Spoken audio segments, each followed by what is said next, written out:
Hey, it's Dave Asprey with Bulletproof Radio.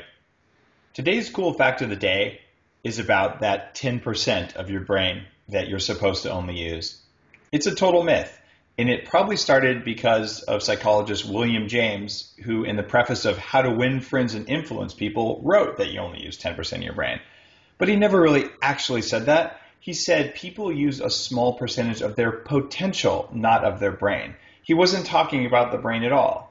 And that explains why you've never heard a doctor say, like when you have a brain tumor, oh, don't worry, it's in the 90% of your brain you don't use. Today's episode is one of my favorites because we're going to just talk about biohacking. My buddy Zach is on, and he's going to ask me questions that have been submitted on Facebook on the Bulletproof Executive page. So this is a chance to just hear what you guys are interested in and then provide some answers. This is going to be fast moving, and I'm going to share as much information as I can in a small amount of time. Zach, what's up, man? What's up, Dave? Have you been doing any cool biohacks lately? Yeah, actually, I have. I had this idea about using the upgraded Focus Brain Trainer to track my focus while I'm playing the piano. I was interested to see what was happening there. So I did a couple tests, and I put on the strap and measured the blood flow to my prefrontal cortex, which is an indicator of focus, and played piano. And so I was a little surprised because it actually went down quite a bit. The focus did. And I did a couple of tests, one where I did the training for 5 to 10 minutes using the feedback and then played piano. And then I also played the piano first and then did the training. And in every scenario, the focus went down while I played. The other thing that I did was played a song that I had memorized that was an actual song versus just an improv. And when I did improv, it went down even more. So thinking about that and about what Stephen Kotler talks about around flow states in his book, The Rise of Superman, made me understand that when you're playing music, and if that gets you sort of into that state of flow, you actually don't use as much of your focus part of your brain. It just becomes automatic. And so that was kind of cool. I think any experienced musician will say that they're not thinking about their music, they're feeling about their music, right? And what we're doing in the PFC is we're making that focus, that attention happen. And maybe you didn't want to have a lot of thinking about your music because your thinking is way too slow for you to move your hands at the speed that a good musician can move. So it's kind of cool that you experienced that. I've never even thought of that experiment, and I'm actually stoked you told me about it because it's making me think. Yeah, it was interesting. I definitely didn't get the results that I expected, and that's what's fun about biohacking is you learn things just also on the way that you create your controls and how you do your biohacks. So that's one of the things that I love about it. Awesome. Let's jump into questions from the forums on bulletproofexec.com/forum and on Facebook, which is where most of these came from. All right. So first one is from the forums, and the person, their handle is, I need a new screen name. Love it. The question is there any risk of Racetam use and neurodegeneration? And he says, if you look at how ampakines work, they bind to particular receptors in the brain and boost the activity of glutamate.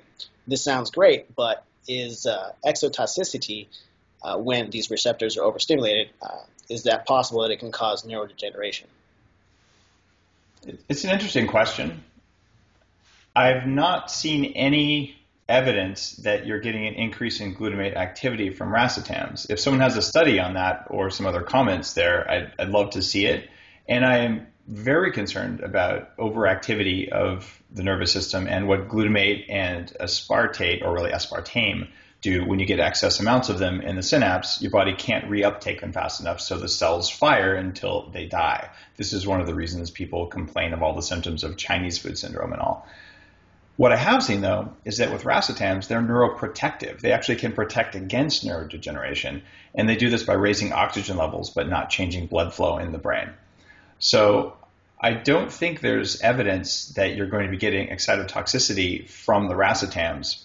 If you're concerned about specifically glutamate overactivation. Certainly avoiding MSG is a good idea. And you should check out some of the studies on the upgraded aging supplement we have. I'm very sensitive to MSG. I have been for a long time. And if you Google the active ingredients in that and glutamate, you'll find some fascinating studies on what those ingredients do in the brain in the presence of glutamate. Awesome. Okay, moving along. This question comes from Justin, and it was on the blog. I was hoping you could explain why it is a bad idea to consume fruit in the morning in terms of inhibiting mental clarity and other problems that arise. Well, there's this thing, it's a new word in the English language apparently. It's called fruit and vegetable, and it actually goes together. And people sort of assume that, well, they both come from plants, they must be the same thing. But fruit is, and I'm sorry to say this, generally a bag of watery sugar, especially the kind of fruit that we've modified over time just through selective breeding to be incredibly sweet. So getting a hit of a high fructose source, even with some fiber in it, which fruit does have, which limits some of what that fructose does to you, you're still going to get a rise in triglycerides. Fruit still does make you gain weight. And worst of all, fruit causes food cravings later in the day. There are some people, when I was a raw vegan, I didn't really get a lot of food cravings from fruit because I ate every 2 hours.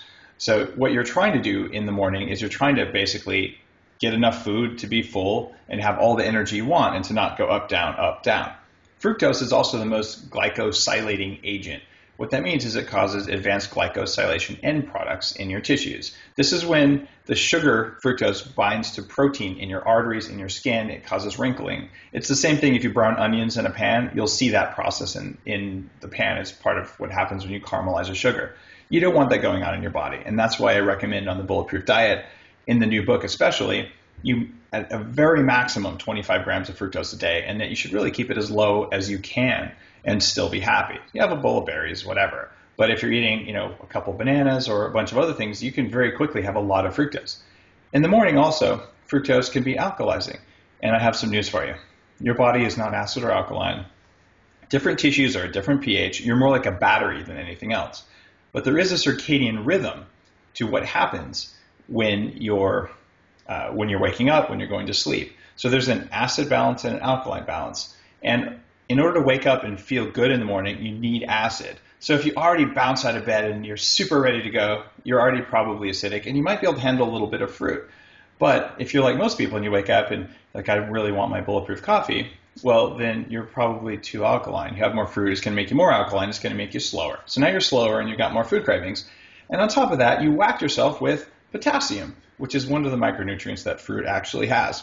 So the potassium in fruit, without salt on it, actually causes more adrenal stress. In the morning, when you've raised your cortisol and your adrenals are working hard, your body craves salt. And that's why so many people really feel better when they take up to a teaspoon of salt in a glass of water when they first wake up. This was originally used for, say, people with adrenal stress, but even before that, it's been used in Ayurveda as a way of strengthening people. And if you go to India, it's very common to put salt on fruit to balance the sodium and potassium.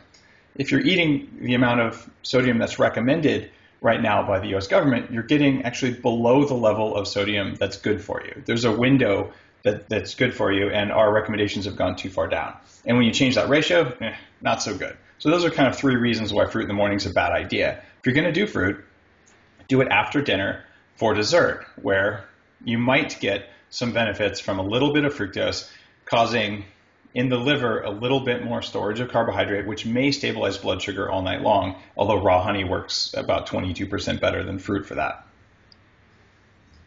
Okay, fair enough. So no fruit in the morning, but salt, yes. Love it. All right, next question is from the forums. This is from the username Bowl of Heaven. Dave, do you track everything you put into your body? How important is tracking the food and supplements one puts into their body?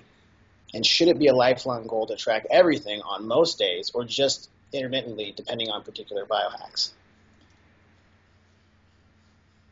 Tracking everything that goes into your body would be a terrible waste of your life. Track what you're hacking. If you do that, it's great. So if you think it's a variable, like I'm trying to pay attention to my attention, God, everything affects your attention. So then tracking a lot of things, or at least paying attention to them, even if you don't write them all down, is a good idea. But if you're looking at sleep, then you track your sleep. The only things I track very regularly are things I can track effortlessly. Tracking supplements and tracking things like that, pain. But for instance, on my sleep tracking app, I use actually a couple of them. Bedit, I love on my bed.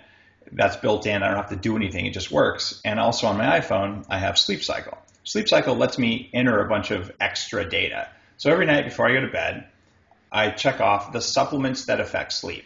Did I take GABA? Did I take GABA wave? Did I take theanine? Did I take ornithine? Did I take magnesium? And did I use electrical stimulation? And all the other biohacks that I might have done that day that might have, I think, impacted sleep quality. And over time, I'm getting a signal from that. That'll tell me, yeah, these ones did help. Did I use the sleep induction mat? Yes or no? Did I get more deep sleep? So that means one time before bed, yes, no, yes, yes, no, no, yes, takes me about 10 seconds. The more time you spend tracking, the less time you spend living. So over tracking isn't good. Use systems that track without you paying any attention to it. That's the trick. Oh, that's great advice. I'm on the same thing at night when I use the Sleep Cycle app and check those things off. I actually also check off things that don't necessarily affect sleep because I know that it's tracking the data and it saves it. And if I want to go back and look at that later on, I can. But like you said, it's effortless and it's there if you want to use it. And then you can go back in time and check those things. So the other thing, Zach, that's kind of interesting, look at my wrists. I'm not wearing a tracking device, even though I was CTO of Basis, Intel just bought Basis. It is one of the more advanced wrist tracking things. I had the Withing device. It was actually really cool because it could get blood oxygen levels and it fit on a little watch in your pocket. Like all the rest of the pocket-based ones, it disappeared within 2 weeks of use. And most of the time they end up in the washing machine. And even Fitbit will tell you this is an ongoing problem. So I'm kind of a fan of effortless tracking, but if I have to charge it and I have to find it and take it on and put it off and change settings before bed, it rapidly loses appeal. The Nike Band was probably the coolest one, and that's in a drawer somewhere. The Jawbone didn't have a good UI, and I have like a drawer full of these tracking devices, and most of them are more work than I was getting value from the data, but it's kind of cool to wear one if you're on a I'm going to move more kind of kick so you can track it. But will I wear one of those devices every day for the rest of my life? Nah. Does my Sleep Cycle app track as long as I have my phone in my pocket? Does it track the number of steps per day? It does. My phone's always on me. So if it's here, I'm going to do it. If it's somewhere else, not sure. Fair enough. I got the Jawbone Up, the newer one, and it is nice to be able to track the steps. And I got a treadmill for my standing desk, which helped activate the thought, thinking about moving more, and it was helpful. But now my Jawbone is broken because it ran out of batteries and then it won't charge and all that. So it's like, okay, that was cool. I got some information there, but I'm not going to stress over hacking all that stuff. If you watch, I've got a standing desk in front of me, this from my buddies over at Stand Desk. I love this thing because it's electric and I can stand up and sit down. But I don't have a treadmill here, and I'm probably not going to. What I do instead is I just step over to my whole body vibration plate, which is on the floor over there, and I do that every now and then just to shake things up, and I'll do a couple poses on it. And I feel like just kind of doing this, walking back and forth all day long, I'm not sure that would be the right move for me. I'm still a little skeptical there. I want lymphatic circulation, but sometimes I just don't want to be walking. There's another couple new undercover tech devices from friends just specifically designed for standing desks, which affect your posture. So I'm really stoked. I'll be talking about those as soon as I'm allowed to, because I think there's a whole world of standing adaptation that we're going to get to. Awesome. Okay, moving on. This next question is from Facebook, and it's a good one. What are your thoughts on personal care products and all the chemical ingredients? And do you have any personal care hacks? Wow. I could write a whole chapter in a book about this. Oh, wait, I have. It's called The Better Baby Book when I was writing it with my wife, Dr. Lana. And personal care products absorb through your skin. Just like, say, the new MitoQ products that we've got, which also absorbs through your skin. Your skin is a flexible barrier. It has a layer of dead skin cells on the outside, but things can absorb whether they're chemicals or not. And you also breathe them.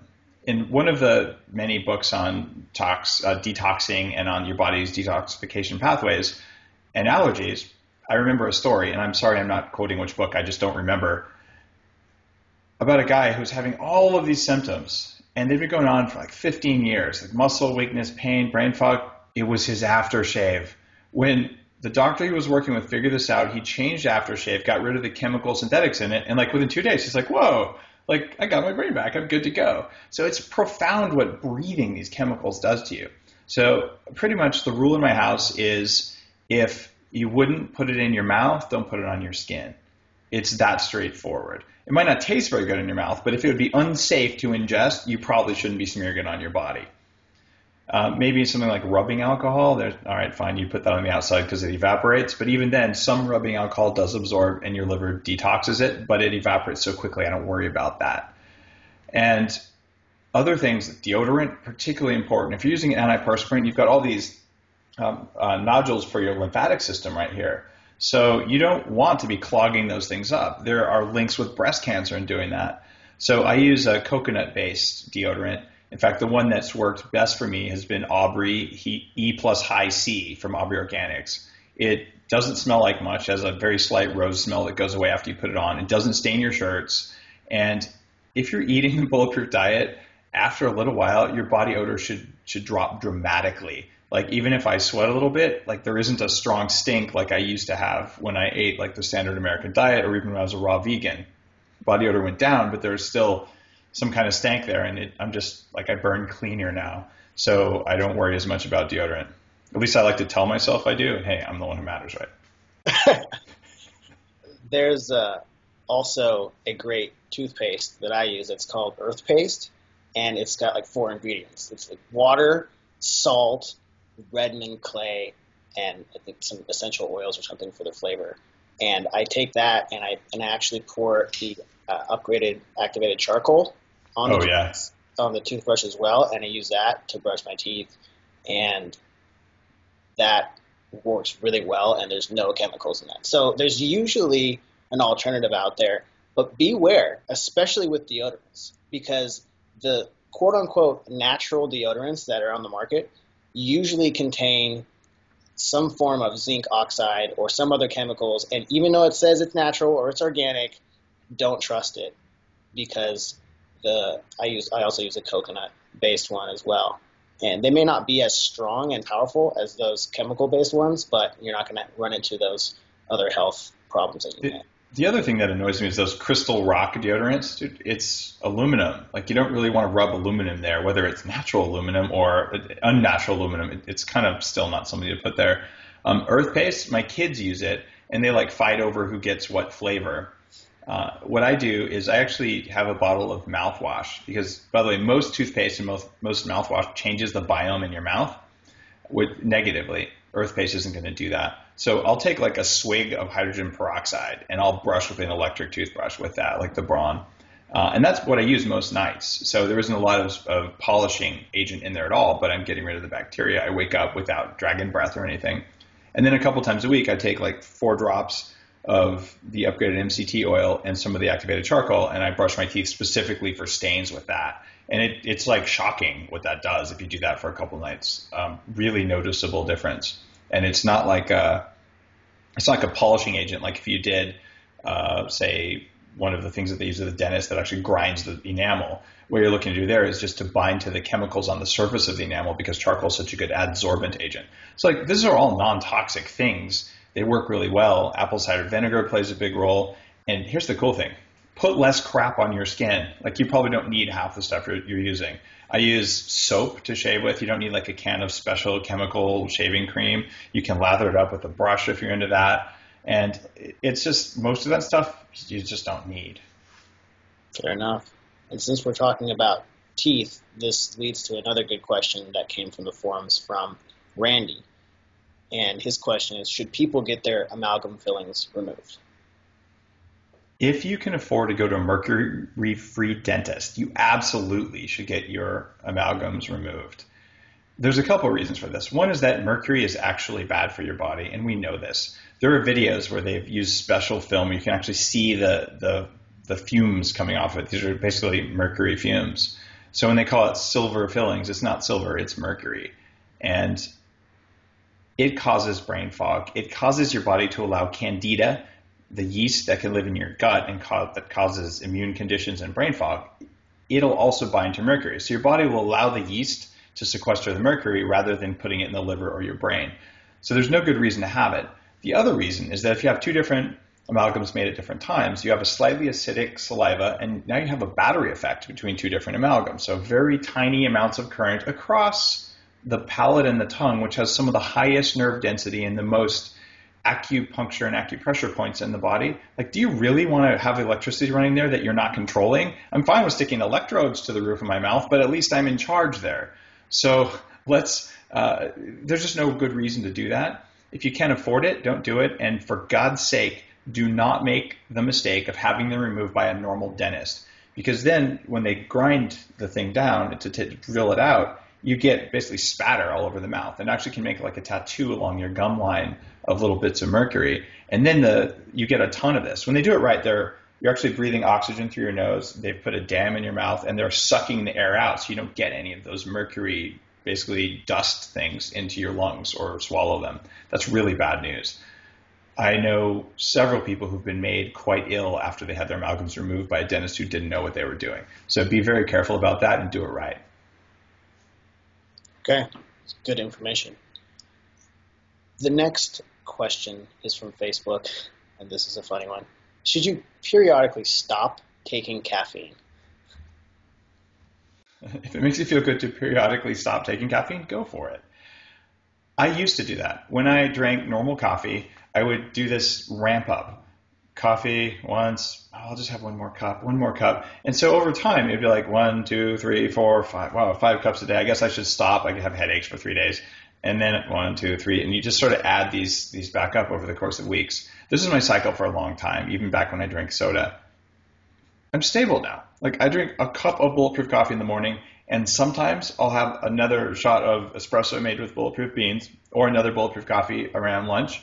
And unless I'm like really like at a conference, I need like super high performance, that's it. And if I did have another cup after that, I'm like good to go, and I just don't want any more. So I'm stable on it, and I typically don't do this. The only time that I stop caffeine, and I'm not talking mega dosing of caffeine, I'm just talking normal amounts from coffee and whatnot. The only time I stop it is when I'm going to do 40 years of Zen training.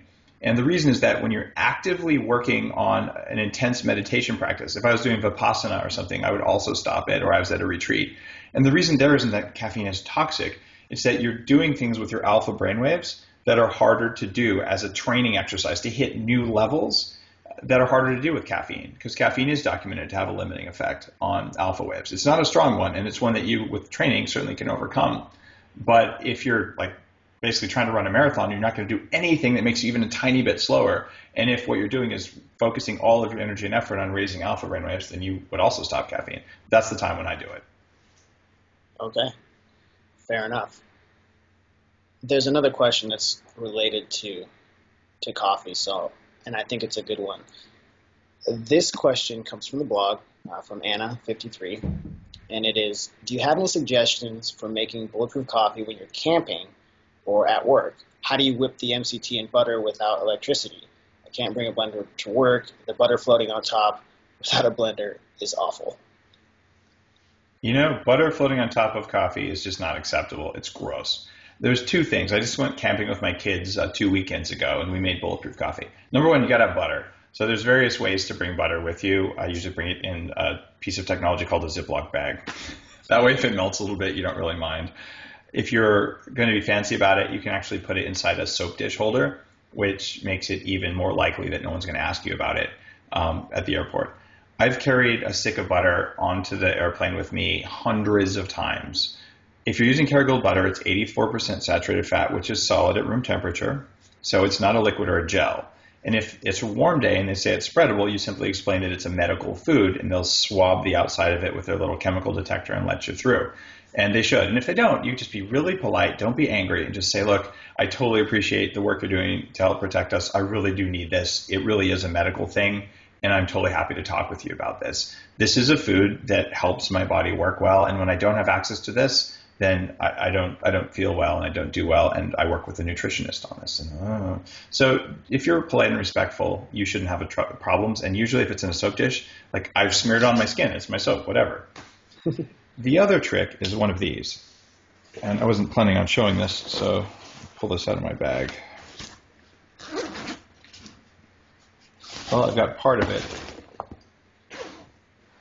There we go. There's a variety of little collapsible blendery things. They're like $3 on Amazon. There isn't a brand I can recommend because they all break after 3 months. But they look like this. And it's a little $3 or $5 thingy. You turn it on. I don't know if you can see that. It whips up coffee very nicely. Put a little napkin over the top, fill it up only halfway. The other thing I do, if I'm not going backpacking, is the Bulletproof coffee mug here. Put the coffee, the butter, the MCT, and collagen if you're using it. Shake. Keep shaking. You don't get quite the foam that you get from blending, but it's really darn close. So basically, shaking is one, blending with a little battery-powered thing is another, and those are the only two that I know that work. If you're making it at work and they have styrofoam cups, don't put fat into styrofoam. It's bad for you. The shorter chain the fat, the more it attacks styrofoam. So a low quality, like Chinese-made styrofoam cup will be more permeable for MCT or for butter than, say, a higher-end cup with a liner. But use paper cups if you're going to make bulletproof coffee in them. Don't use styrofoam, and honestly, don't drink out of styrofoam. It's bad for the ocean. It's bad for the environment. It's bad for you. Like, it's just not a good choice. I use that portable stick blender as well. Yeah. And we'll put a link in the show notes for those of you that are listening. And there's another product that I got off Amazon that we can put a link to as well, which is a reusable pour-over filter that has 3 little plastic legs that you can attach to any size cup that you're using, whether it's paper or your Bulletproof travel mug. And it's a mesh material that allows you to bring pre-ground coffee, which, by the way, we're going to have some pre-ground Bulletproof coffee in the store soon, so I know people are excited about that. And if you bring that with you, you just pour some in and pour your hot water over it, and then you've got it in your cup, and you can use your stick blender, and it works perfect. So camping, that's my go-to. So I have one. I don't have your filter, which I was kind of interested in last time I saw it. I have a collection of, like, I'm guessing 20 different pour-through filters that I've traveled with at different times. I've traveled with an AeroPress, and I finally settled on something that was the least amount of mess. And I just realized we have time to demo this right here. So I'm going to set my headphones down for just a second. I'm going to take this beaker. I didn't plan this, so I may have to grind the beans, but my setup for espresso is right behind me. So I'm just going to take a beaker. I'm going to do something really simple, and you can do this at actually any coffee shop. You tell them you want a large cup of water with a double cup, and then you literally put the ground coffee in one of these cups. What I normally do is I pop open a couple of our little Keurig compatible cartridges, and the coffee's already pre-ground. They're all sealed with nitrogen, so you pop them open, dump them in here. So you just have like coffee grounds, and you add hot water, and you stir it up, and then magically, 4 minutes later, all the coffee settles to the bottom, and you decant it. So I'm just going to grab another beaker. Give me 1 sec, and the espresso machine's already warmed up, so it'll make hot water. This should take like 10 seconds. So hang on. So what I'm doing now, if you look, I probably put too much in here. This is just a beaker with coffee in it. All right, so now I added some water that's about 200 degrees. The hotter, the better from Starbucks or wherever you're going to get hot water. Just go in there and be really polite. Make sure you tip them at least $1 if you're on the road. And you just literally stir a little bit. If you're looking at this, there's a crust on the top of the coffee like you'd have with a French press. So I'm just stirring this with a little plastic thingy that I found on my desk. I'm about to burn my fingers doing it. So here we go. And what you'll find is that there's coffee on the top, and it's just going to sit there. And what I'm going to do is I'm going to let it just sit over here while we answer other questions. In about 4 or 5 minutes, I'm just going to tap it a few times. I'm going to set it down really hard a few times, which is going to cause all the little gas bubbles that came out of the coffee, because our coffee is very fresh, so you tend to get carbon dioxide that comes off of it. They'll all sink to the bottom, and then you just decant the coffee off the top, and 99% of the grounds are gone. No filter required. It's a super cool trick. I kind of call it redneck French press. I don't know what to call it. So my kids were in here helping me make bulletproof coffee this morning, so my beakers are all over the place.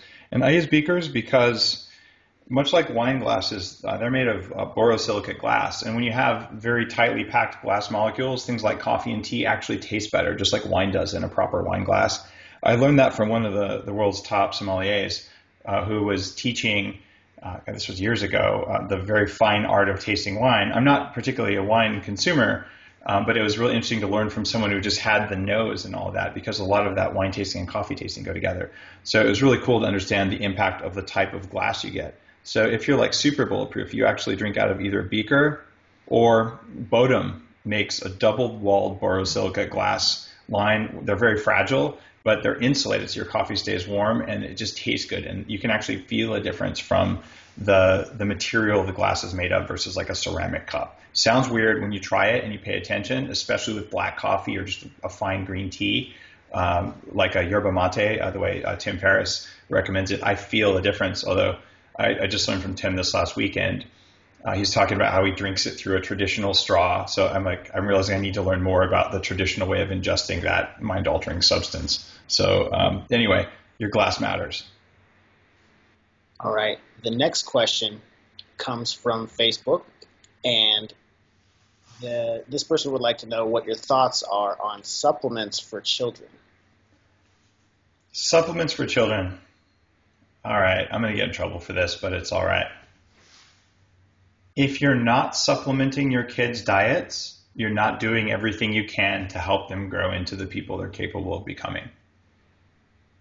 It's also possible to over-supplement or to supplement improperly. So you don't want to go crazy on it, but my kids get a magnesium supplement at night because basically everyone's low. They get vitamin D on a regular basis based on their body weight and based on the amount of time they spend outside. We have very long summer days, and my kids have this habit now of like going outside in the morning after they wake up, even before breakfast, like wearing just underwear. And like they'll play outside for very long periods of time, and they have these amazing tans, and they've been sunburned exactly 0 times. I'm totally happy with this situation. They don't need much vitamin D in summer.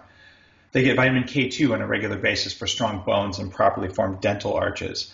They get vitamin C on a daily basis. They get desiccated liver. They get krill oil. And if you want your kids to kick ass, they better be getting a source of DHA. Like they really need DHA. And then they get a lot of nutrients from food. We have a big garden that they take care of. They eat things like kale, and we cook our kale and we dump the water so they don't get excessive oxalic acid, which does do bad things to you, and kale tends to be high in it. We also have the kind of kale, dino kale, which is lower in oxalic acid than lacy kale. And I've referenced all these studies on the website. So if you haven't heard about that or read the whole thing about why you should cook your kale, there's a pretty good argument for it. And when I say cook it with water, I don't mean just bake it, because when you bake your kale, you have an added a chance to get rid of it. And you can also do calcium loading with it, where you precipitate out oxalic acid. So food matters. Proper cooking of food matters. And those are major sources of nutrients. My kids don't like liver. I tried my best. They'll eat it sometimes. They get desiccated liver capsules instead, same way I take it. So yeah, basic supplements like that, and even a basic multivitamin without folic acid, unless you know your kids can metabolize it. So I give my kids stuff with folinic acid in it. And I believe, based on all of the studies I've read, all the things I've done, that this is an optimal path to helping them just grow into the people that they're capable of being. They should have the raw materials there. So if you can afford to supplement your kids, vitamin D and magnesium are dirt cheap. And vitamin K2 is just a requirement. And just go through the list of 10 things. They don't need smart drugs or anything like that at this age. And that would actually be like a random experiment I don't recommend anyone do. But should they have the nutrients that help their brains form properly? Hell yeah. And how have you found it easy to get them to take these pills? Are they at the point where they're swallowing pills, or is it chewable form, or are you use gummies? It was actually really, really easy. When they were pretty young, like they so desperately want to see what mommy and daddy do. And I take supplements with every meal. I take betaine HCl. My hydrochloric acid production has been low for a very, very long time. I used to take 6 of them with a meal to digest my food. I'm down to 2 or 3, but 3 is about my number. And I talk in other podcasts and on the blog about how to know how much stomach acid you need for optimal absorption. As you get older, you make less stomach acid. I don't like that, so I just keep my stomach acid where I want it. So they see me take these with meals, and they're like, okay, it's a normal human behavior to take pills. So they both said, I want to try and take a pill. I'm like, all right, well, there's some important rules here. Number one, you never take a pill ever unless an adult gives it to you, because it's just not okay to take a pill like that. And they know it, and it's not in their world that they would ever like think of taking their own vitamins unless someone handed it to them. And then you start with super tiny round gel pills. In our case, we use small krill oil capsules, or there's a vitamin E delta fraction, which is also super tiny. So you give it to them with a glass of water and you say, good job. And you know what? It's painless to swallow one of those. So both my kids can take 2 full-size, like 500 milligram capsules at a time, and they don't even blink. They don't choke. They've never choked. They have no fear of capsules whatsoever. It's just a matter of learning and overcoming that fear and starting with the tiniest vitamins. Oh, vitamin D capsules also can be super small. Vitamin K2 capsules are super small. Just let them do that, praise them, and it's never been a problem. If that doesn't work, you have a blender. Toss them in there. Awesome. That's really good advice. It can be difficult getting kids to adapt to new things like that, especially when swallowing a pill can make you gag. Yep. So, if you hear that tapping and you're in the car, I'm tapping the coffee now to precipitate it out. It's kind of a small container I'm using, but I'm just letting gravity do its work to drop all the coffee grounds to the bottom of this cup. All right. While you're doing that, there's another question from Facebook that is, I love all of your podcasts, but if you had to choose 5 to recommend to a new listener, which would you choose? Wow. If you have 1 or 2, Dave, that come off the top of your head, then let's hear them. I have a few that since I actually saw these questions before that I thought of. That's a great question. In fact, I would love to feature our top ones.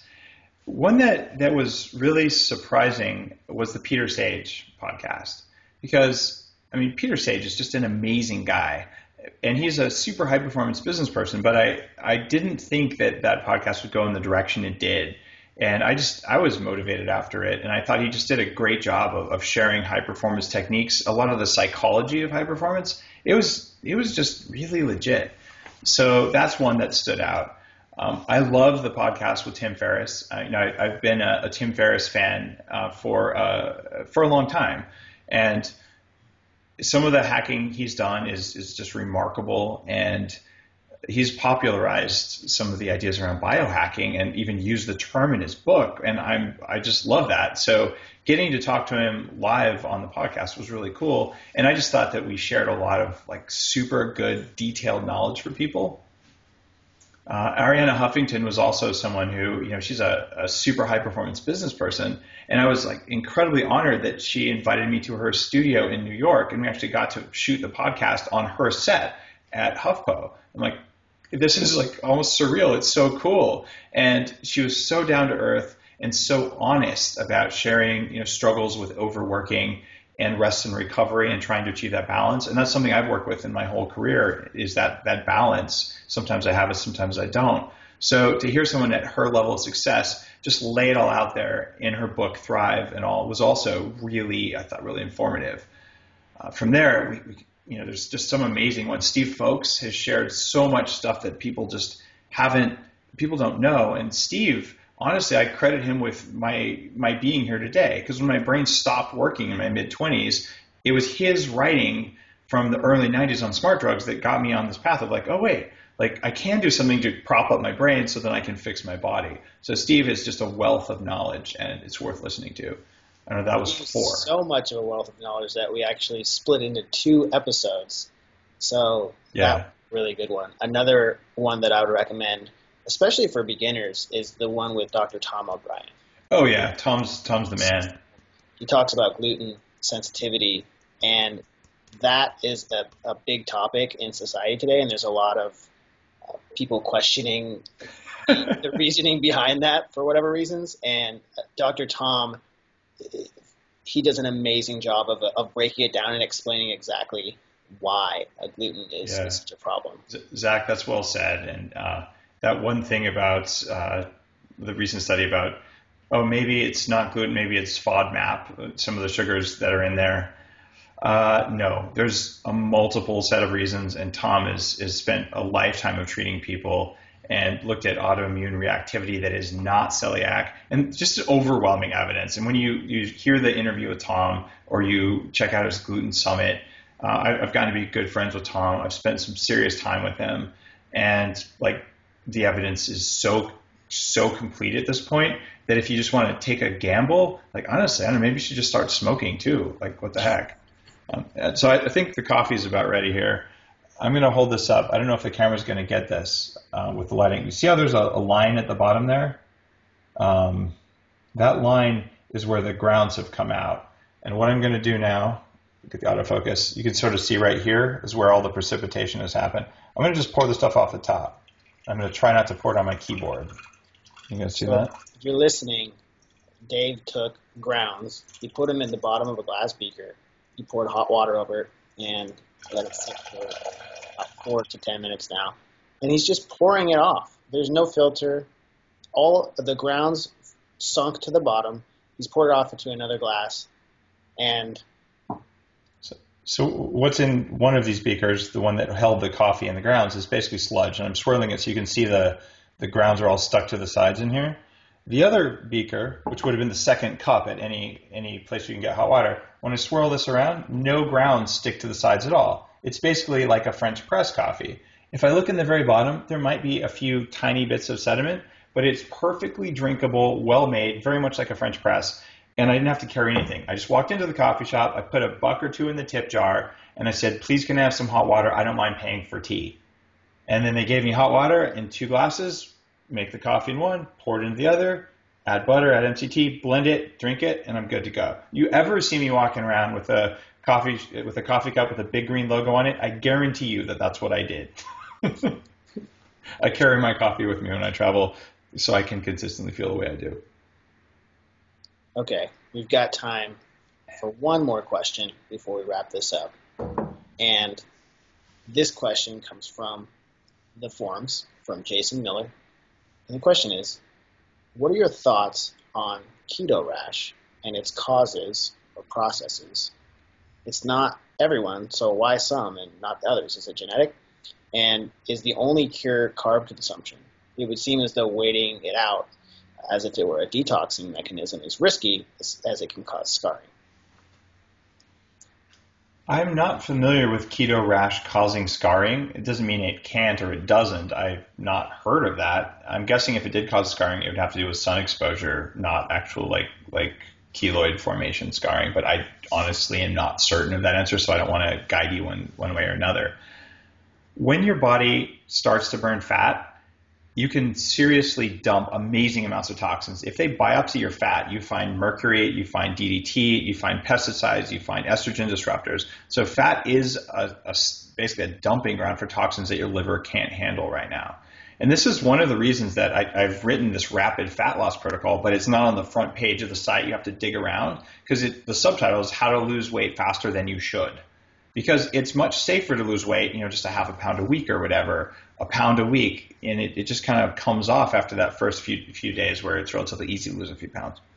And if you're actually burning that much fat, your liver and your kidneys have to take that burden, and you need to basically excrete it. If you don't, it's going to go somewhere else. It's going to go to your brain, and you'll get brain fog from it. And that's why on the rapid fat loss protocol, you need to be taking stuff to help your liver, calcium D-glucarate, glutathione. You want to be taking charcoal to help bind stuff in the gut, and you want chlorella, maybe anything you could think of to help you excrete toxins faster. But honestly, it's not even a good idea to lose weight that fast unless you have a wedding. If you do it the wrong way, you're going to have a cold and you're going to be really tired with dark circles from all the toxins at your wedding. So be careful, be responsible. It's your body, you own it. And keto rash, though, can come from those toxins coming out. It can also come from what happens when you have yeast or certain bacteria in the body. Those yeast and bacteria, when they don't get food or when they're getting things that basically are bad for them, they get stressed. And when bacteria or fungus is stressed, it pumps out a lot of toxins. It does that as a survival mechanism to tell all the other bacteria or fungi, hey, this is my fuel source. This is my food. It's not attractive to you. Even alcohol itself is an attempt by yeast to tell other stuff, don't eat this. I'm putting out alcohol, so it's not good for you to eat. So there's this constant competition. If this is going on in your gut, and you're getting these things in your body, that can be one of the things that causes a rash. If you eat carbs, the fungus or the bacteria that like the carbs relaxes. When it relaxes, it makes less toxins, therefore the rash gets better. So one of the things you could potentially try is binding toxins. It was some of the things I talked about before that may help. You could also try maybe even taking an antifungal, like some of the natural ones, grapefruit seed extract can be extremely powerful for that, and that may have an impact on it as well, because then instead of allowing things to be alive and stressed, you just whack them. Other things like berberine can be particularly helpful, and even garlic. Now, if you're meditating, you might not want to be using garlic, because garlic has a much stronger inhibitory effect on alpha brainwaves, and it makes you like more angry, and it's harder to relax and meditate and be centered, even more so than caffeine. But using garlic as a medicinal herb, yes, do it. You're going to have body odor again, and you may be a little bit like cranky, but let's face it, you have keto rash. You're cranky anyway. Awesome. Great answer, and thanks, Dave, for your time today to answer the questions from the community. If you guys have questions, please submit them on the podcast Q&A form that's at the bottom of each blog post. You can also ask them in the Bulletproof forums, and look out for periodic Facebook posts each month asking for questions there as well. And if you enjoy the show, please tell a friend about it. And if you would be so kind as to leave a review on iTunes, it really helps. Thanks, everyone. Have an awesome day. And what Zach said, please leave us a review. Reviews actually help other people find the show. I put a lot of energy. I scheduled my whole week around getting time with people who are not going to waste your time. We've had 7.5 million downloads, and we're consistently #1 ranked in health and fitness on iTunes, maybe number 47 for all of the health category, which is a giant one. But around health and fitness, that ranking matters because a lot of people hear the podcast. There's a ton of knowledge. And when I divide 7.5 million by the number of hours people are awake, it's multiple lifetimes of time. So if I put bad content out here, the way I view this is that it's like I've basically killed about 30 people. So I feel a responsibility to bring the best people and the best knowledge out here. Otherwise, I'm wasting enormous amounts of human time, and that's not okay. So I love these Q&A sessions. I love the feedback on Facebook, and I'm grateful for it. If you enjoyed this, just leave us a review on iTunes, and it can make all the difference. Thank you. Hey, do you know about the new coffee kits on the all-new upgradedself.com? We actually pair bags of coffee with brain octane oil or upgraded MCT oil, so you can get a discount, actually a really substantial discount, on getting your coffee and your oil delivered to you. Please do check out upgradedself.com, look at the coffee kits, and look at the monthly subscription. It's totally worth your time, and it will save you some money. I'm pouring water that's just off a boil. The proper amount of time for brewing coffee is about 4 minutes, whether it's a French press or a pour over. So what I'm going to do here is pour the coffee gently and slowly through the grounds for ideally about 4 minutes. One of the reasons I like the pour over method is that it's one of the few times I slow down during the day. It's a little bit meditative when you just gently, slowly pour just the right amount of hot water over coffee to make the most delicious coffee.